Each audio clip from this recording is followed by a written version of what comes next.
যারা নতুন প্রবাসে আসতে চাচ্ছেন বা আসবেন তাদের উদ্দেশ্যে কিছু কথা বলি। আপনারা প্রবাসে কিভাবে খুব দ্রুত সুপ্রতিষ্ঠিত হয়ে বাড়িতে যেতে পারবেন, আপনারা এই প্রবাস জীবন থেকে কিভাবে খুব দ্রুত প্রতিষ্ঠিত হতে পারবেন, তার জন্য কি কাজগুলো আপনার শিখে আসতে হবে, সেটাই আজকে আমি তুলে ধরবো। আপনি যদি শিক্ষিত হন তাহলে আপনার কাজ থাকবে যে আপনি যেই দেশে যান না কেন ওই দেশের ভাষা এবং ইন্টারন্যাশনাল ভাষা, যেমন ইংলিশ ভাষা। যদি আপনি ইংরেজি ভাষা জানেন এবং যেই দেশে যাইতেছেন ওই দেশের ভাষা জানেন, তাহলে আপনার কোনো কাজ শিখে আসা লাগবে না।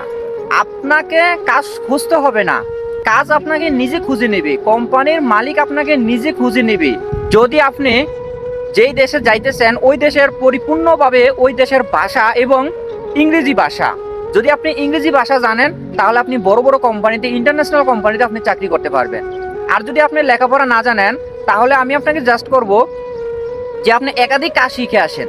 একাধিক কাজ বলতে যেমন পাইপ ফিল্টারের কাজ, কারেন্টের কাজ ইত্যাদি বিভিন্ন ধরনের কাজ।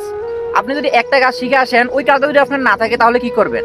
আপনি যদি একাধিক কাজ শিখে আসতে পারেন তাহলে একটা ভালো লাগে না আরেকটা করতে পারবেন, আরেকটা ভালো লাগে না আরেকটা করতে পারবেন।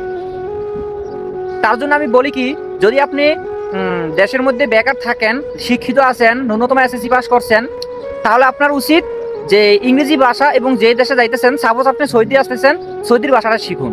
যদি সৌদি না এসে অন্য রাষ্ট্রে যান, অন্য রাষ্ট্রের ভাষাটা শিখুন।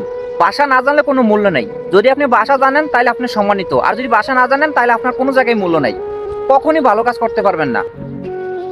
আপনি যদি ভাষাও না জানেন এবং লেখাপড়াও না জানেন, কোনো কাজও না জানেন, তাহলে কিন্তু আপনার জন্য বিদেশ নয়। আপনি প্রতিষ্ঠিত হতে অনেক কষ্ট হয়ে যাইব।